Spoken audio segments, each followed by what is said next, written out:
पढ़ लिख करके विद्वान हो गए, उनका पाठ्यक्रम पूरा हो गया तो वो अपने गांव वापस आ गए। तो गांव वालों ने सोचा भाई हमारे गांव का लड़का है और बड़ा भारी विद्वान है, हमारे गांव का नाम बहुत आगे तक बढ़ाएंगे। और ये कहाँ रहने जाएंगे? तो गांव की जो पंचायती धर्मशाला थी उसी में उनको निवास दे दिया, आप यहीं विराजमान रहिए। पंडित जी महाराज बड़े आनंद से उस धर्मशाला में निवास करने लगे। निवास करते करते करते करते पंडित जी का विवाह हो गया, पंडित जी के बच्चे हो गए, बड़े बड़े हो गए, पंडित जी के नाती पोते भी हो गए, इतना लंबा समय हो गया। एक दिन उस पंचायती जो उनका मंडल था, पंच जो लोग थे, उन्होंने आके पंडित जी से कहा कि पंडित जी अब भैया बहुत समय हो गया और देखो आपको हमने सहायता के लिए हमने आपको निवास दिया था, अब आप सक्षम भी हो, सामर्थ्यवान भी हो, अब आप समृद्ध भी हो, एक काम करो अब भैया अपना अलग ठिकाना निश्चित करो, पंचायती धर्मशाला को खाली करो। तो पंडित जी ने आंखें निकालना चालू कर दी, अच्छा हमारे घर से हमको ही बाहर निकाल रहे हो, ये तो हमारा घर है।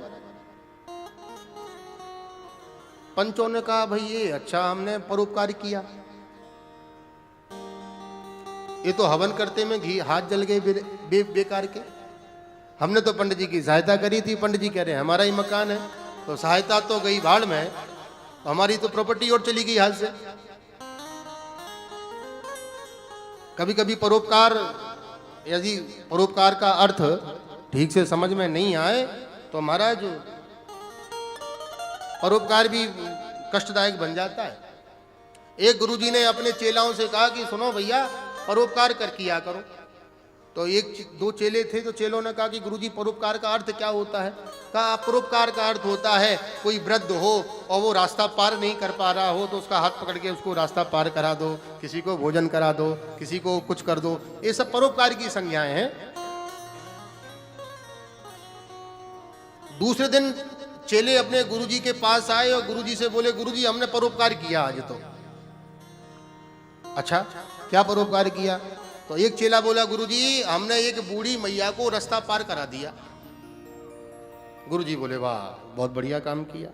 दूसरे चेले से पूछा तुमने क्या किया? कहा हमने भी यही परोपकार किया, बुढ़िया मैया को हमने रास्ता पार हमने भी कराया।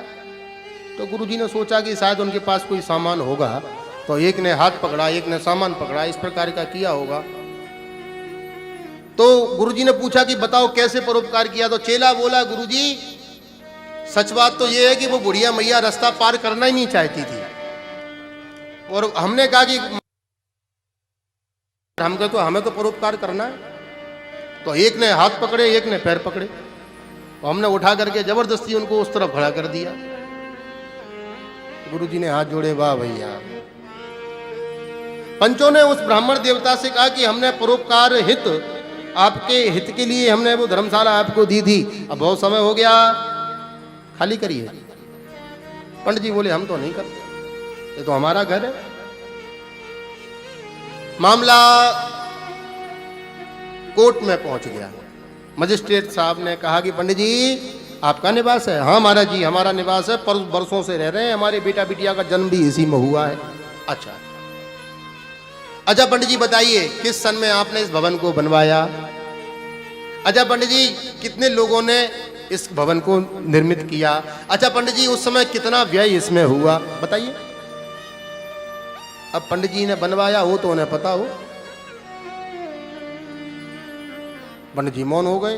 पंचों से कहा क्यों भाई आपके पास है इसका ब्यौरा? तो वो तो पंचायती काम था तो लिखा पड़ी पूरी थी, तो उन्होंने पूरा मजिस्ट्रेट साहब के सामने रख दिया।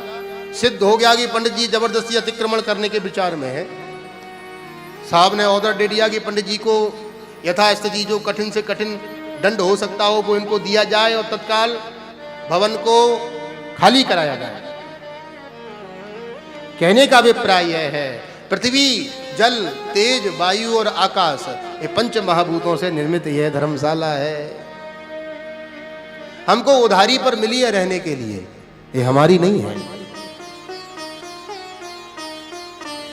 सब पंच तत्वों ने अपना अपना तत्व हमको मिला करके एक भवन निर्मित करके हमको रहने के लिए दे दिया, ये हमारा नहीं है। दिया किस लिए है? साधन धाम मोक्ष कर द्वारा।